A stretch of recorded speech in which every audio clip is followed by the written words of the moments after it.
মিষ্টি আলু, এটা পটাশিয়ামের খুব একটা ভালো উৎস। তাছাড়া এই মিষ্টি আলুতে পর্যাপ্ত পরিমাণ প্রোটিন আর ফাইবার রয়েছে। তো আমার টুইন বেবিদের আমি কীভাবে মিষ্টি আলুটা খাওয়াই সেটা আজকে আপনাদের দেখাবো। তো চলুন একসঙ্গে দেখে নিই কীভাবে বাচ্চাদের মিষ্টি আলু খাওয়ানো যায়।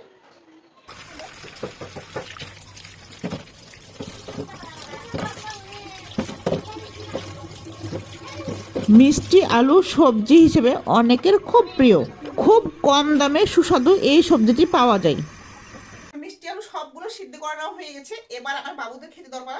নিয়ম করে মিষ্টি আলু খেলে ডায়াবেটিস নিয়ন্ত্রণ সহ ওজনও কমবে। শিশুর মস্তিষ্কের বিকাশ এবং শারীরিক সুস্থতার জন্য পুষ্টির ভালো উৎস হিসেবে মিষ্টি আলু অনেক উপকারী। করে সবগুলো মিষ্টি আলু আমার ছেড়ে নেওয়া হয়ে গেছে, এবার আমার বেবিদের খেতে দেওয়ার পালা। আমার বেবি কি সুন্দর করে মিষ্টি আলু খাচ্ছে, দেখেই বোঝা যাচ্ছে ও খুব তৃপ্তি ভরে মিষ্টি আলু খাচ্ছে। আপনাদের বেবিরও কি মিষ্টি আলু পছন্দ? কমেন্টে অবশ্যই জানাবেন।